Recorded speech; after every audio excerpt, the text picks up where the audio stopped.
রুহুল কবির রিজভী সহ শহীদুদ্দিন চৌধুরী এনি এবং বিএনপির অনেক নেতারা তারা কিন্তু সঠিক পথে আছেন, রাইট ট্র্যাকে আছেন।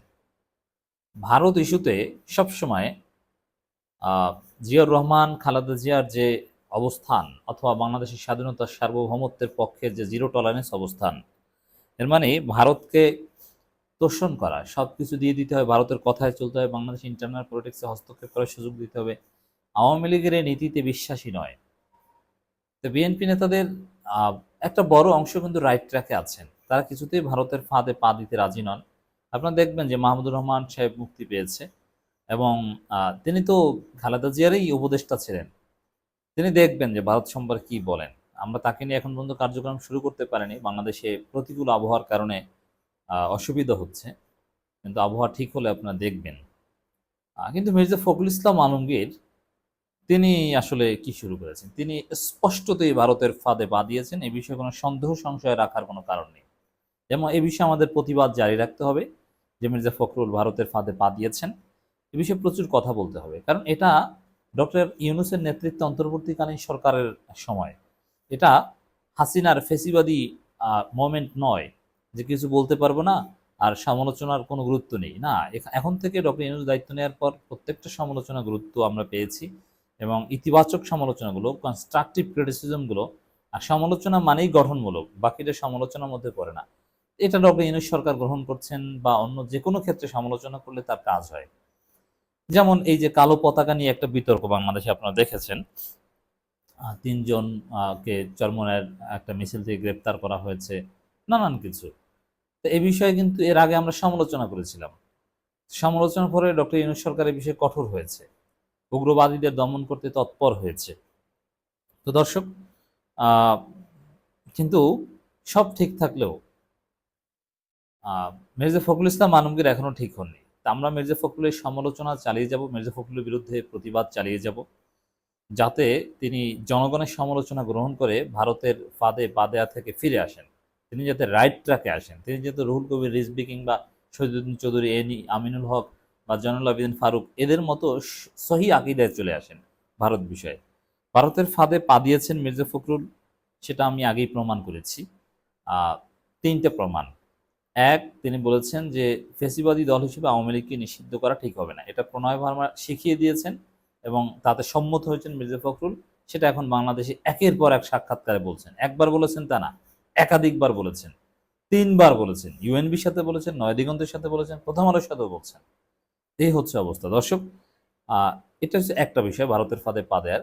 আরেকটা হচ্ছে যে আগামী নির্বাচনেই, 10-15 বছর পরেও না, আগামী নির্বাচনেও আওয়ামী লীগকে নির্বাচনে অংশগ্রহণ করা থেকে বিরত থাকতে বলা ঠিক হবে না। এটা হচ্ছে দ্বিতীয় প্রমাণ তিনি ভারতের ফাঁদে পা দিয়েছেন। এটা বিএনপি মনে করে না। বিএনপির মেজর হাফিজ সহ অন্য সবাই বলছেন যে আওয়ামী লীগের অধিকারই নেই নির্বাচনে দাঁড়ানোর বা নির্বাচন করার, কিন্তু মির্জা ফখরুল ওই প্রণয় ভার্মা শিখিয়ে দিয়েছেন।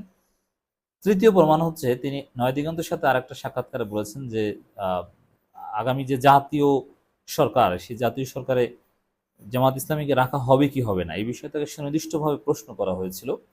সেখানে তিনি বলেছেন যে আহ, এটা নিশ্চিতভাবে বলা যায় না, অন্যান্য দলগুলোর সাথে আলাপ আলোচনা করে সিদ্ধান্ত হবে, আর জামাতকে সেইভাবে আসতে হবে। এর মানে জামাতকে জাতীয় সরকার নেয়ার বিষয়ে তারা নিশ্চিত না, জামাত সংশোধন হয়ে আসলে তখন নেবে বা এগুলো বলছে। তো এটার অর্থ কি? এর মানে জামাতের বিষয়ে আওয়ামী লীগ যেভাবে আহ, একটা রেস্ট্রিকশন ইম্পোজ করতো, বিএনপিও বা মির্জা ফখরুলও কিন্তু সেই ধরনের রেস্ট্রিক্টেড কথাবার্তা বলছেন, ওপেন না। মানে এইভাবে বলতে পারছেন না যে এটা নিয়ে সন্দেহ সংশয়ের কি আছে। যেমন দ্বিতীয় বৃহত্তম রাজনৈতিক দল, তারা প্রয়োজনীয় ভোট পেলে, তারা পার্লামেন্টে আসলে তারা তো অবশ্যই তারা আন্দোলন করেছে, তারা তো আমাদের সহযোগী ছিল গত 15 বছরের সবচাইতে মজলুম।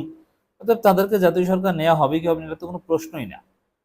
বরং জামাত বিএনপি এর বাহিরে কাকে নেওয়া হবে কি হবে না এটা নিয়ে আপনি প্রশ্ন করতে পারেন, কিন্তু জামাতকে নেওয়া হবে কি হবে না এটা তো কোনো প্রশ্নই না। এটা তো প্রশ্নাতীত ভাবে নিতে হবে।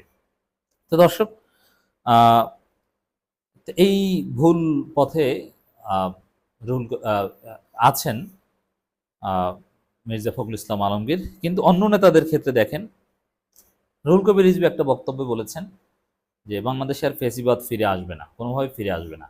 এর মানে ফেসিবাদ ফিরে আনার যে ফখরুলের তত্ত্ব, রেজভি বলছেন না, ফেসিবাদ ফিরে আসবে না। This is very important.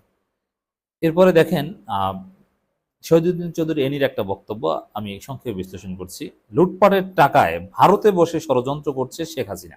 Any মানে এই যে ভারতের সাথে সম্পর্কিত করে শেখ হাসিনাকে এইভাবে কথা বলা, এখনো এটা ফখরুল সাহেব কিন্তু আর বলতে পারছেন না, কিন্তু এনি সাহেবরা কিন্তু ঠিকই বলছেন ভারতের আধিপত্যবাদের বিরুদ্ধে সোচ্চার আছেন। এর মানে ভারত হাসিনাকে স্পেস দিচ্ছে ষড়যন্ত্র করার, এবং লুটপাটের টাকা ভারতে আছে।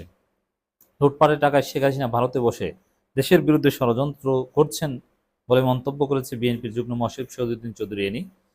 আহ, ইনি বলেন, গণশত্রুতে পরিণত হয়ে শেখ হাসিনা পালিয়ে গেছে। তিনি এদেশ থেকে পালিয়ে কিন্তু ষড়যন্ত্র পালিয়েছেন, কিন্তু ষড়যন্ত্র পালিয়ে যায়নি। ভারতে বসে দেশের বিরুদ্ধে ষড়যন্ত্র করছেন, জাতির বিরুদ্ধে ষড়যন্ত্র করছেন।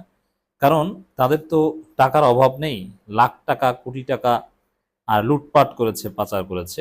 সেই টাকা দিয়ে ভারতে বসে এখন আমার আপনার বিরুদ্ধে ষড়যন্ত্র করছে। এই ষড়যন্ত্রের বিরুদ্ধে আমাদের সজাগ থাকতে হবে। হ্যাঁ, এই ষড়যন্ত্রের বিরুদ্ধে সজাগ থাকতে হবে। তার একটা অর্থ হচ্ছে মির্জা ফখরুলদের বিরুদ্ধে